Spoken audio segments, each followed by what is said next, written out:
Final segment of the third annual Tri-State Football Neighborhood Preview Show, number 3 tonight from Willie's Sports Cafe. Mason, Ohio tomorrow. We're at Kenwood, the Great American Sports Cafe, wrapping things up. But the Lakota West Firebirds, the exclamation point on this evening, and a good team to have is the exclamation point. We're joined by head coach Larry Cox and offensive linemen Phil Brinkman and Ryan Kelly. And Coach, obviously last year was a fantastic season at the school. You guys had a great conference run.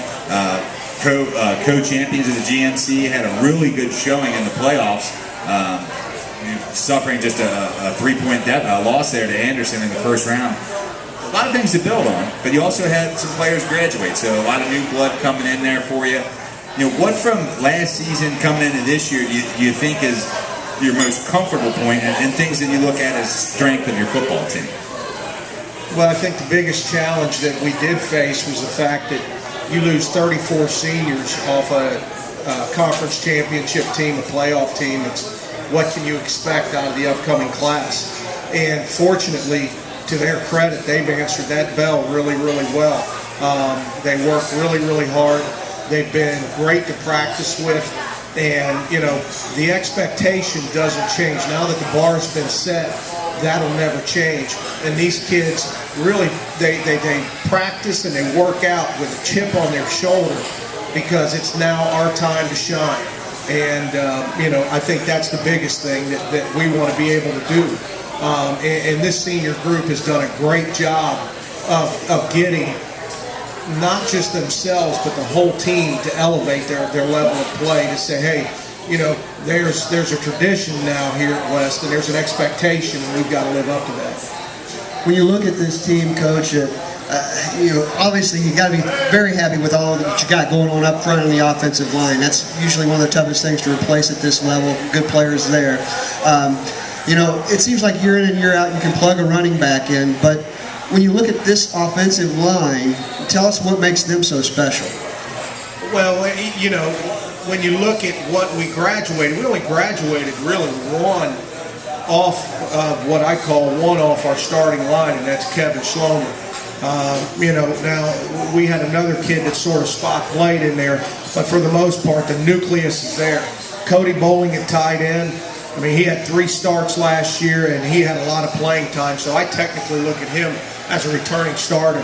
Obviously, Ryan and Phil go without saying. That gives you a lot of comfort right there with those 3 together. You know, then you bring in Neil Recker, who got varsity PT last year. You know, he understands, and he's pretty good. Bo Odom coming back. Bo Odom was a sophomore starter last year, and he's really starting to blossom as a lineman. And then the other young man, Kyle Meadows, who's going to be a sophomore, and he's going to be special. He's 6'6", 270 right now, and he's very athletic. And it's just, you know, he's green. You know, he's a sophomore, but these guys are doing a great job bringing him along and making him raise his level of expectation and what it's going to take to be out there. So, you know, that the 2 strengths that I felt really good about coming into camp was the offensive line, but also our defensive line.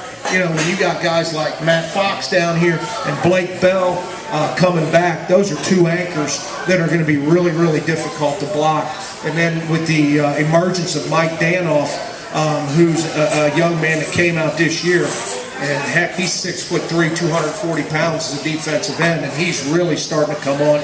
And then we've got a, you know, plethora of kids that we can plug in, you know, to play that 4th defensive line position. So it's been really, really nice to know, because if you can start with good up-front people on each side of the ball, the rest is going to be easy to plug in.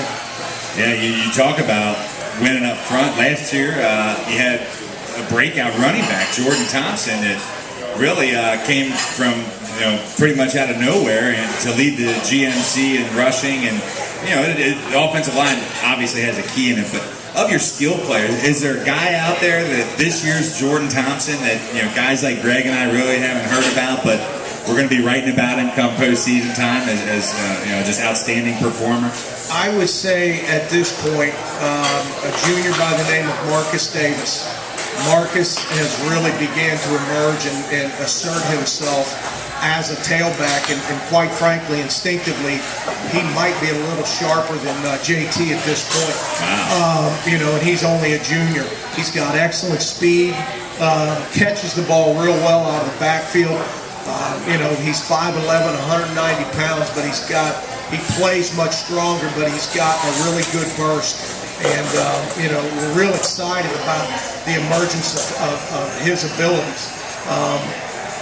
You know, from a fullback standpoint, it's been, you know, last year we actually stumbled into it because a fullback is a big part of our offense. We took a D lineman. Well, this year we've had a young man, Christian Estes, another junior, who's just a tough customer, 180-pounder, but he will absolutely light you up. He's ready to deliver. Yes, and that's what I like about him. He brings that tough mentality. So those two in the backfield have really, really emerged. And then at wideouts, the one consistent that we've had has been Bubba Williams. You know, Bubba's got good height. He's 6'2". He's 180 pounds, and he's really, really emerged and played a tough role. And, you know, sort of becoming that go-to guy. So from a skill, you know, look, those guys have really been consistent and really performed well. You know, as far as fulfilling John Peters' quarterback role, that's a work in progress. I've got a senior in Ben Gooch that's, you know, fighting for the job with a sophomore that's come in by the name of Jordan Darling. So those two are battling it out. Right now it's neck and neck, and we'll see how that goes down to the end. All right.